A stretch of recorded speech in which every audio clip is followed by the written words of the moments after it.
and welcome to everybody who's tuning in to this year's Autism Hour Summit. My name is Sarah Abraham, and I'm a speech and language therapist working here at PlayStreet, Bangalore, India. PlayStreet is an organization that provides educational services to help children with special needs become independent and live up to his or her potential. We also offer various parent empowerment programs, an integrated schooling program, and a variety of clinical services. In recognition of Autism Awareness and Acceptance Month, we would like to center our discussions around augmentative and alternative communication. And our goal is to emphasize the significance of AAC, address the challenges associated with it, and promote greater awareness of this essential aspect of autism advocacy. Today, we are into the sixth talk of our series, and we have the wonderful Ms. Katja Piscitelli, and she is a speech language pathologist and owner of Total Spectrum Therapy in California. She is a neurodiversity affirming speech therapist who is passionate about helping autistic children and their families thrive. Total Spectrum Speech Therapy was built on the idea that authentic and meaningful communication can be achieved without harmful behavioral methods by truly seeing each child's strength, following their lead, and empowering family members in this process. Thank you so much, Katja, for taking the time. We know even with the time differences, you've accepted our invitation, and thank you so much for taking time to speak with us today. Yeah, thanks for having me. I'm excited to chat. Would you like to say a few words to our viewers before we begin and go into the topic of discussion? Sure. Yeah, like I said, I'm excited to be here and share my knowledge. I specialize in working with autistic children and using and implementing AAC devices, so alternative and augmentative communication that we'll talk about. So that's been my specialty for a few years now. And also just learning about neurodiversity affirming practices and sharing them. So I'm excited to share a piece of that with you today. That is so wonderful. And yes, we're going to go into something very, very important. And there's a reason we chose this topic. And for all our viewers, today we're going to go into the topic of Gestalt language processing. And how do we work around communication for the children who have that. So this was something that was very important for us in terms of, because I know there is a dearth of, even though there's a lot of information, it's not something that people are very aware of all over, and people are just coming to know, and it's coming into the spotlight right now. And I know professionals are not aware of it. I know parents struggle with it, and everybody hits a roadblock and they're not really sure how to go about it. So that's why we wanted to bring this in, and we wanted to really speak about it because it is very important. And I know I've seen a lot of the things that you've put out, and it is something very important that people need to understand when working with children on the spectrum. So we're going to jump right in, and we're going to go through some of the questions. We hope that people will be able to understand, and we'll be able to share that knowledge with everybody who's here. So just to get started off, Katja, could you tell us, how do children acquire language? Let's start right at the base. Yeah. So there are two ways to acquire language. There's an analytic processing style and there's a Gestalt processing style. Most of us, whether we are speech therapists or parents, have learned the analytic processing style, which goes what we see as typical language development. A child learns one word like mom, and then they learn to combine to make two-word combinations once they have enough single words. So mom up or mom go. And then they just continue to build from there, word by word. So right away, these kids see words as essentially building blocks that they can use for language. But on the other hand, we have Gestalt language, and it's kind of an opposing process. So some students learn this way and some learn in the Gestalt fashion.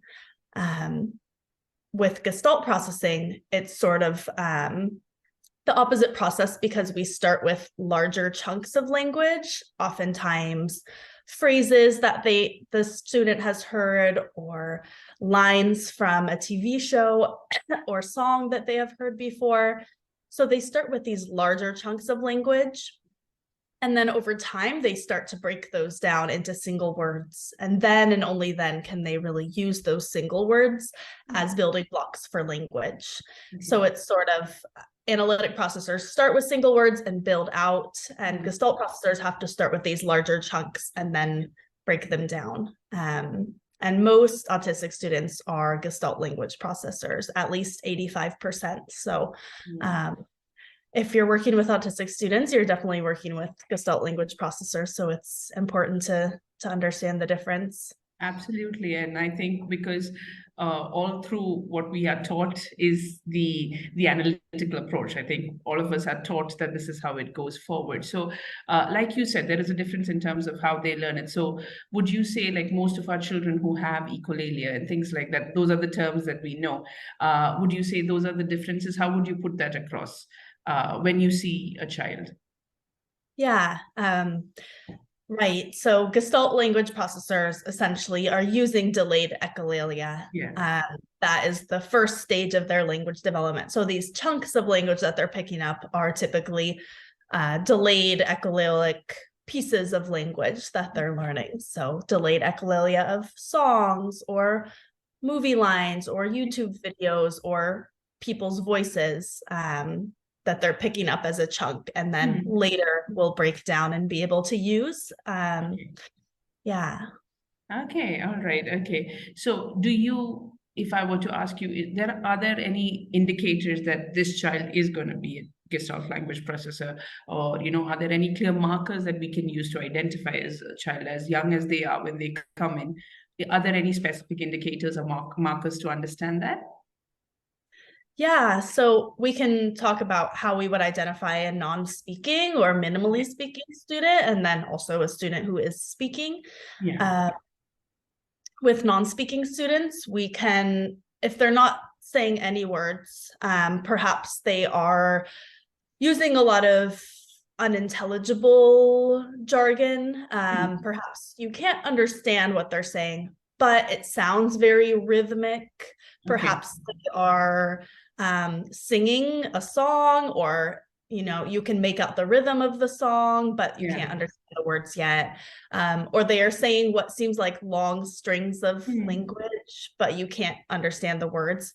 This is often what our early Gestalt processors will do, because they pick up on the intonation of language so much before the single words. We'll often hear them using what sounds like jargon, but really, if we could understand what they were saying, it would be a line from a TV show or a song or something that they've heard. So if your student's using jargon, or they're attempting to sing, if it's super rich in intonation, or you can kind of pick out what they're saying because you hear that melody, that can be a really good sign that they're probably a Gestalt processor and using delayed echolalia. Another sign is looking at their AAC usage if they are an AAC user. If it's slow to progress, it might be an indicator that they're a Gestalt processor, because most AAC systems are not created with Gestalt processors in mind. They're word by word, and early Gestalt processors have difficulty accessing single words and piecing them together to create language. So if your child is not making a lot of progress with AAC, that could be an indicator as well. You can also look at their media usage. Oftentimes, Gestalt processors will listen to the same part of a video over and over again. That is a big indicator. It's because kids who are Gestalt language processors also process cognitively in a very Gestalt way. So they like things repeated. Once they get an idea of how something was the first time, they like to see that again. They like to play with toys and things in a whole set. They don't like when a piece is missing. Again, that kind of Gestalt thinking. So you can look at their media consumption and also their play style, and that can give some indicators. But if a student is autistic, then we can almost assume that this is how they're processing language. Processing. So this is in terms of you saying that almost 85%, right? Because of children who are speaking, that they are 85% of them are Gestalt processors. So we just want to, like you also mentioned that, you know, AAC is one of the indicators if they are not picking. And we really want to come down to that. We wanted to start off with the ways of getting people to understand. And I am very sure that I'm remembering my clients, like, you know, my children that I see on an everyday basis who do these things. And, you know, if we're focusing on an AAC, can it be used to support a child with Gestalt language processing? And, you know, and how do we facilitate that transition towards learning how to use it? Because all these children, like you said, they pick it up in chunks, but it's not really, how do we bring that into meaningful communication, and how do we go about that? Because that is, you know, something very important. Yeah. Yeah, so if we're using an AAC system that's word-based, for example, you press the icon, the button, and it says one word, it's more geared towards analytic processing. Yes. Yeah. For Gestalt processors who are not quite ready to build grammar using single words, we can think about inputting phrase-based language. So you press one button and it says a whole phrase or a whole Gestalt, a whole chunk of language. So it makes more sense for these kids, and it also makes sense for their development, because they first have to learn a lot of chunked language, a lot of phrases before they can break them down. So there's many ways we can go about this. Typically, I will definitely suggest leaving the AAC device as is. So leaving those single words, not changing a lot of the home page, you know, leaving the core stuff there and just adding in some phrases, because eventually these kids will hopefully be able to access the single words and build their own grammar just as any kid would. So we want to think about adding in, not taking anything away. But I typically just create a Gestalt or phrase folder that you can navigate to off of the home page.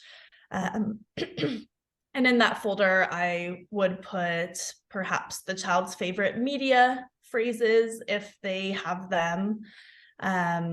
I often just record right from YouTube and put them in there. So when you press the button, it will say in the character's voice, some of the kids' favorite things to use to use with delayed echolalia. And then I would also put some general phrases that would be helpful to them, like, let's eat, or I like it, I don't like it, this is fun, various just general gestalts, as well as some that are more specific to them, like let's get plus their favorite toy, or, you know, pictures of family members and such. So that Gestalt folder is really the biggest piece to supporting these Gestalt language processors who are still developing language, who are using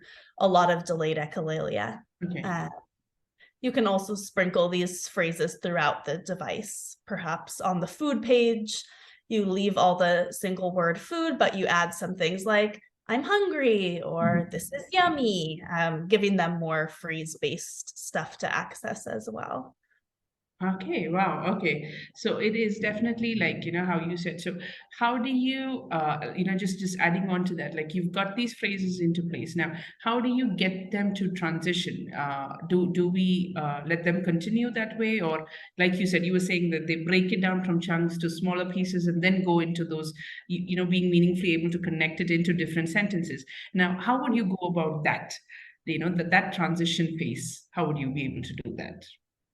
Yeah, so Gestalt processors go through 4 main stages of language development.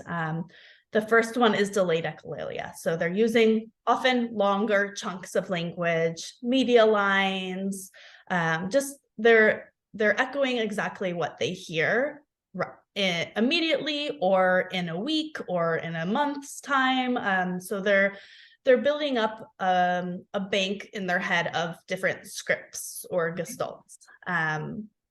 So to get them to stage 2, which is where they start to mix and match these, we first have to build up their bank of gestalts. So the first thing we do to support these kids is really just feeding them more phrase level stuff. Feeding them what we think they would want to say in the moment in their words at the phrase or sentence level. So if I'm playing with a child at the playground, for example, I'm going to be speaking out what I think they would want to say. So this is fun. Let's do it again. Time to swing.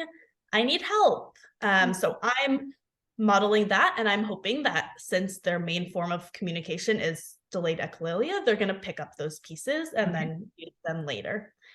But once these kids have enough scripts, then they start to break them down a little bit in stage 2. So perhaps they learned the phrase time to swing, and now they can break it down a little bit and say time to slide. So it's not totally their own language, but they're able to mix and match these chunks of language that they're getting.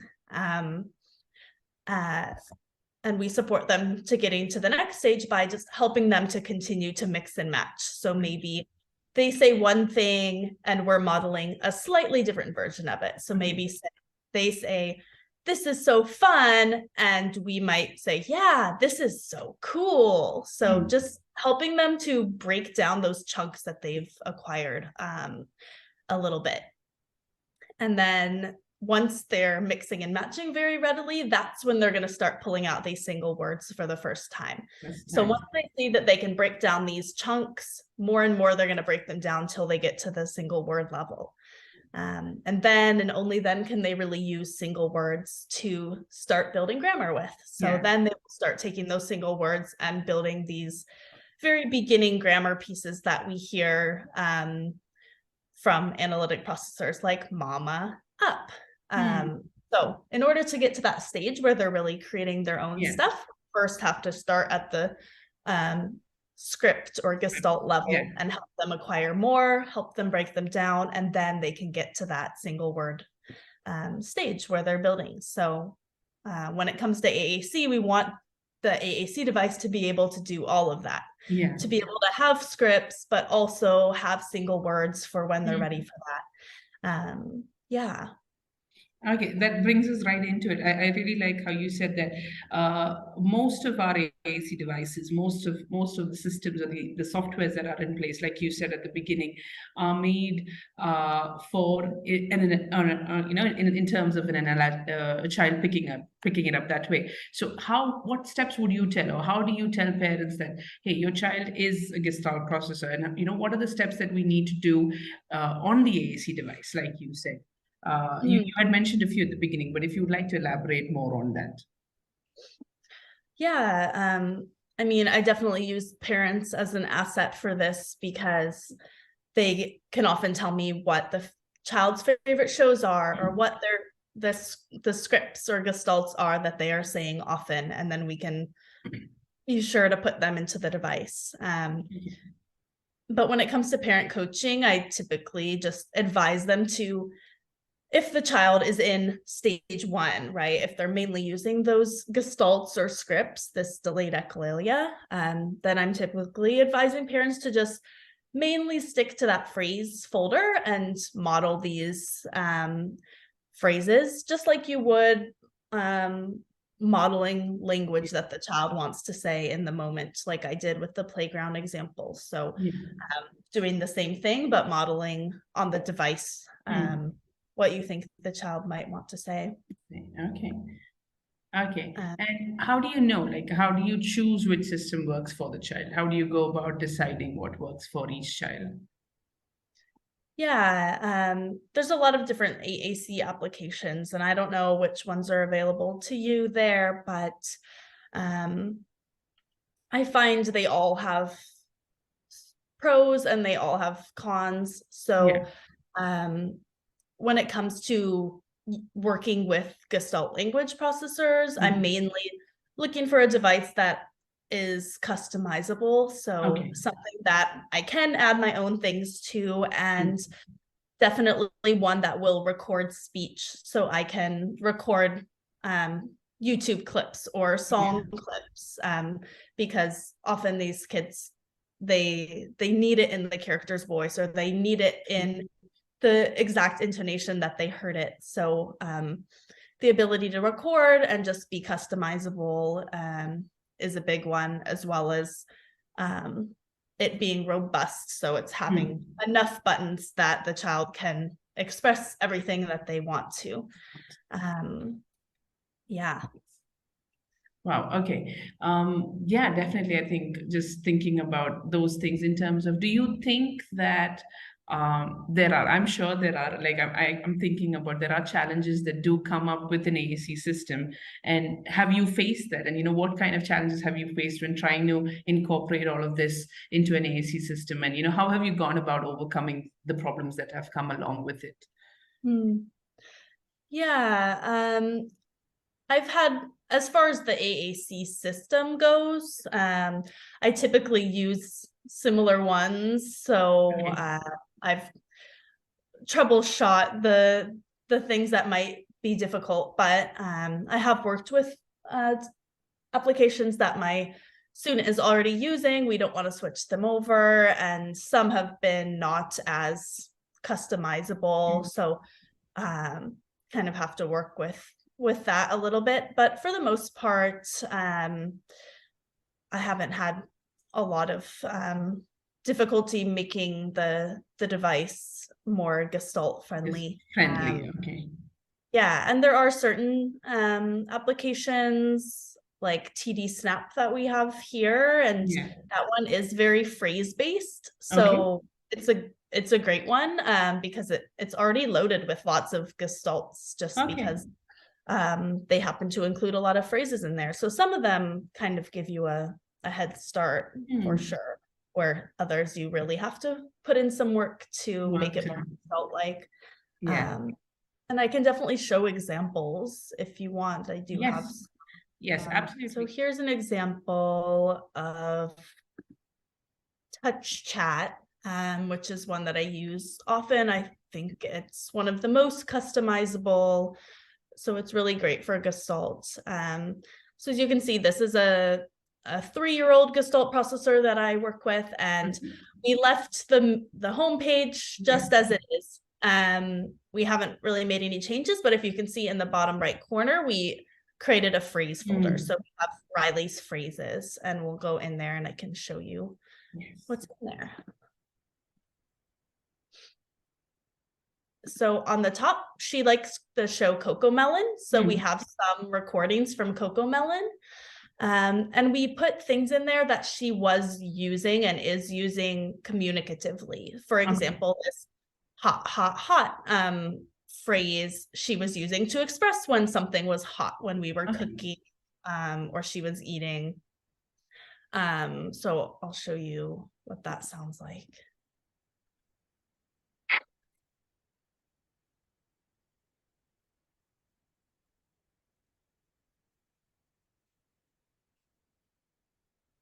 So some of them are really recordings straight from the YouTube video. And then we're using those in real time to express something, like if she's feeling sorry, or if something is hot.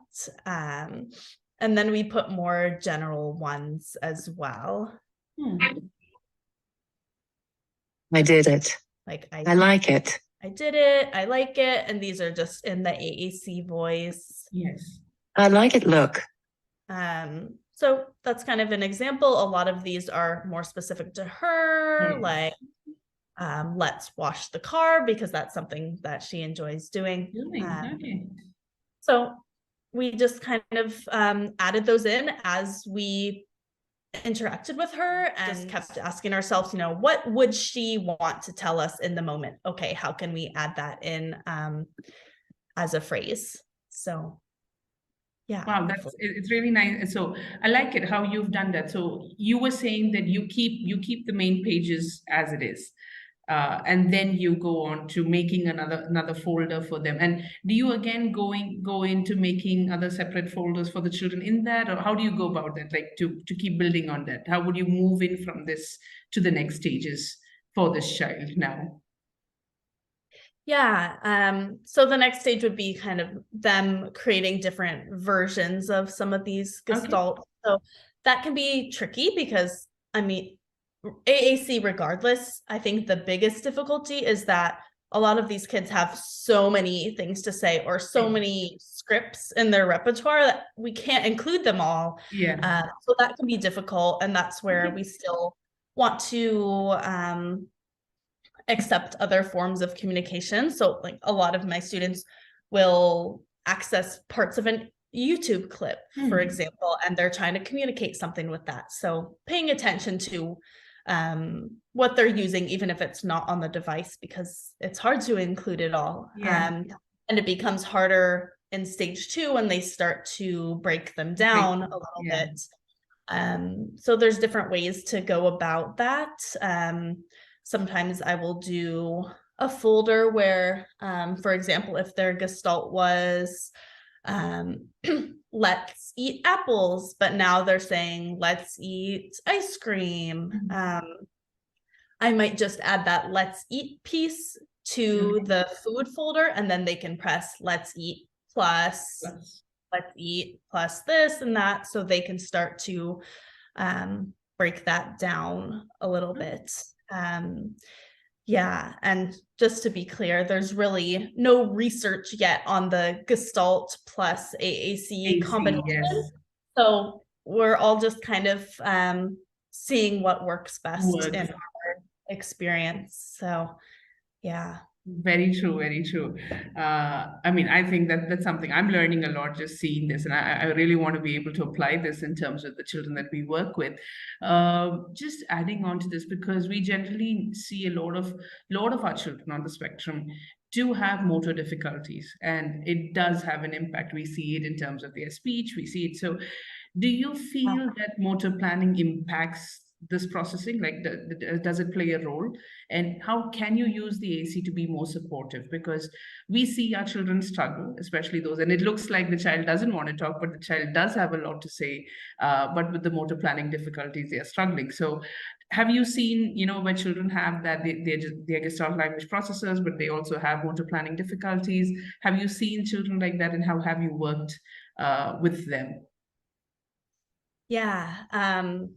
It's very common. For example, the device that I just shared, that student, she does a lot of jargon that we can't really understand.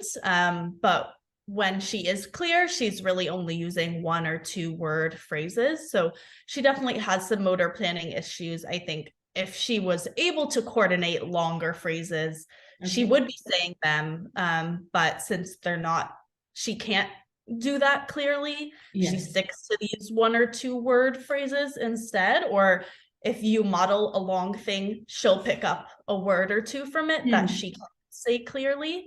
And I see that a lot, especially with these younger students. And sometimes that goes away with age, and sometimes it really is a true motor planning deficit that we have to really work on. But either way, AAC really bridges that gap. For example, that student can only say mommy, but if she has the device, she can press I miss mommy or where's mommy, and really truly express what she would express if she could coordinate it verbally. So it definitely helps them to bridge the gap and say what they're truly wanting to say. But I have also seen that hearing these words or phrases repetitively also helps to get them out more intelligibly, just because they hear them and are maybe practicing them more verbally. But yeah. In place that. Okay, wow. Do you, Just asking on terms of that, when you work with these children, have you found some things that are, practical and that, okay, this is going to work, and you tell your parents, you need to try this out. Some practical strategies when you work with an AAC device, especially with the Gestalt language processor. I'm sure, because we are still learning. So I would really like to get that knowledge from you, like, really good tips that you've picked up along the way with these many years of working with these children. What are some of those practical strategies that have really helped you? Yeah, that's a good question. I think it really depends on the child, of course, but a lot of these kids pick up on songs before they pick up on more conversational scripts, because they are really attracted to language that has a lot of intonation, a lot of emotion. So trying to program songs into the device that are relevant, that are maybe communicating something, for example, and then playing them in that moment. For example, if it's raining, we can press the rain, rain, go away song, and it kind of is communicating something. Yeah, I mean, beyond that, it's really just being attuned to what the child wants to say and giving them those words, and then modeling it yourself to show that you can use the device to express these things. With the intonation, a lot of these kids really like things that are emotion filled. So trying to model verbally or on the device phrases that are really emotional, whether they're like really excited or angry or anywhere in between. The kids often pick up on those things quicker. So putting those type of things into the device might be helpful. Yeah. Nice. I love how you said that, because I think many a times, be it parents or professionals, we miss out that even in their delayed echolalia or even in their jargon, that they are trying to communicate something. I think that's one of the first factors, I think, because we think, okay, yeah, because we have a lot of parents who come, yeah, my child keeps singing this song or he keeps picking up on this tune, but we don't see it as communication. We always see it as okay, that's what he likes and that's what he's doing, and there's always that block. I think, I've seen that over and over again, where that becomes a block and the child always stays there and doesn't go into meaningful communication, because we are not attuned. It's not the child. It's because we really don't, take that in as communication. So I think, I really think that's one of, do you face those difficult, I know that we see it here a lot, but have you seen that as a difficulty there too?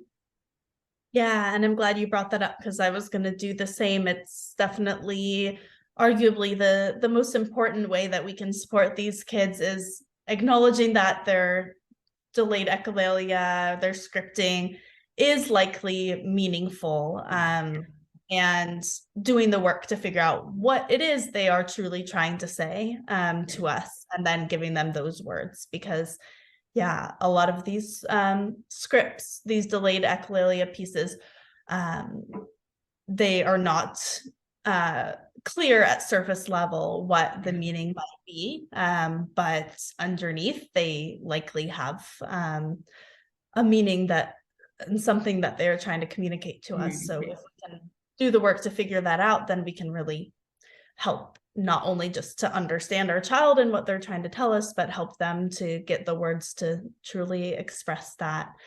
I have an example of that. One of my students says baby deer, and for so long we didn't know what she was saying when she was saying baby deer. We got her a baby deer stuffed animal, showed her videos, and nothing was really working. But then one day mom remembered that the child stayed home from school sick one day and watched Bambi on repeat, which features a baby deer. So now the child connects that baby deer gestalt with being homesick. So really, when she's saying baby deer, she's saying, I don't feel good. I feel sick. So often these gestalts, just this small chunk of language represents a big emotion or even a time and space where they first heard it.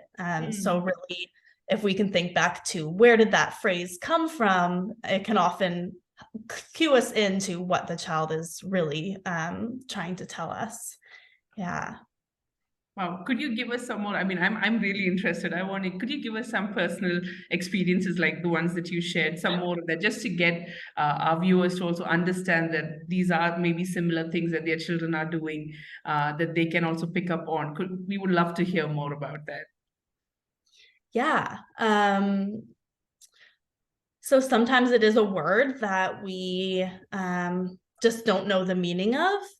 Other times the detective work or like doing that background work to see what our child is expressing is looks a little different. For example, that 3-year-old who uses a lot of scripting, but it's not very intelligible. We often can figure out what video she's trying to express based on her actions. So I'm sure a lot of parents have noticed, because a lot of Gestalt processors play in the same way.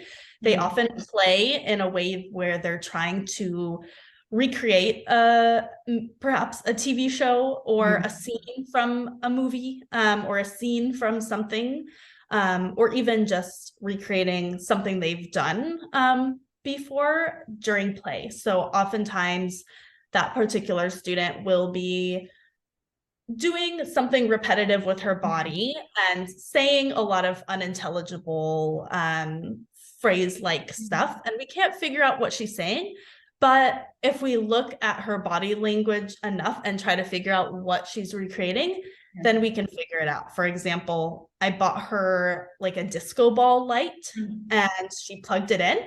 And then she was dancing around the light and saying something over and over again. It sounded the same every time, but we couldn't really tell what it was. But then mom goes, "Oh, I think I know what she's saying. She's singing this Looby Loo song because in the Looby Loo video, they have a disco ball and they're dancing around it. And it looks like she's doing that same thing from the video." So then we were able to really listen and start singing that song. And then you could tell she was like, "Yes, you got it. You're singing the song with me that I was trying to say." So oftentimes looking at what play routine they're trying to recreate and what language is attached to that can help cue us into what they're truly trying to tell us. Yeah. Wow. Do you have any, would you like to show some clips? If you have some of them, you could, take this time to just show us and just how you work with these children, how you go about it. We would love to see that too. Yeah. Yeah, let's see. So here's an example of kind of using music in the session. This child started singing Hickory Dickory Dock. And they really love animals. Yeah. So I just started changing up the song and adding in different animal names as a way to kind of help them to break down that script that they had, and they started joining with me. So I'll share that. Yes. Hickory Dickory Dock, the polar bear ran up the clock. Clock struck 1. The polar bear ran down. Hickory Dickory Dock.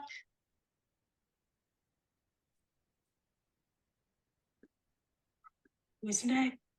So we just interchanged different animals, and that was kind of not only does it help him break down that script, but he's mainly communicating in songs, this child, and I see that a lot. So meeting them where they're at there and just starting there with singing them new songs, joining in on their songs, changing up their songs a little bit can be a great way to just build trust and yeah, a good beginning point. But if you can see that I also have a whiteboard on the table, and on that whiteboard, I have some target gestalts or scripts written out that I was trying to model for him. I think I put "let's fix it," because we were building towers with the blocks, and then when they would fall down, I would model, let's fix it.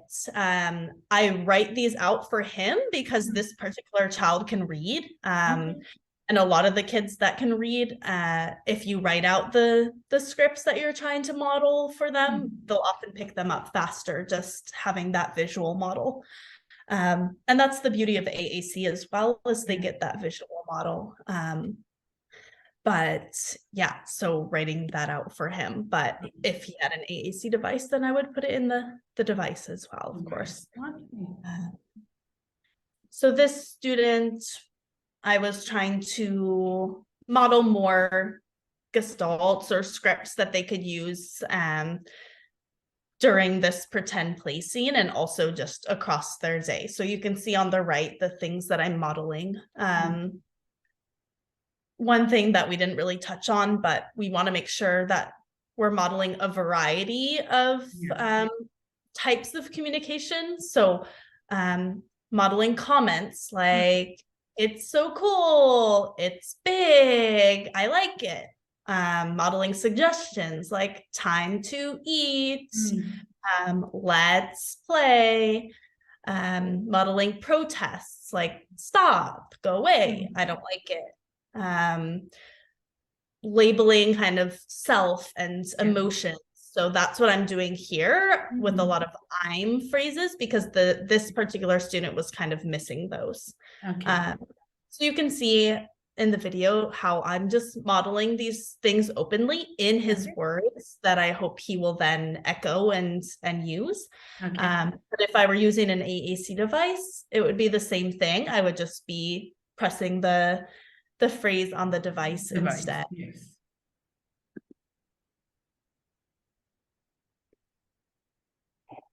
Here comes the scary one. Bye.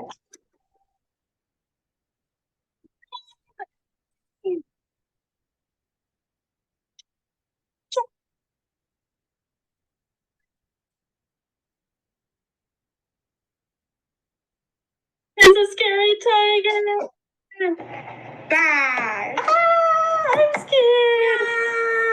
Run. Run. I'm hiding.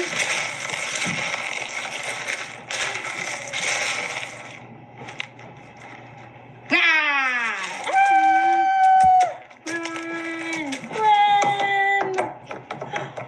Oh, I'm tired.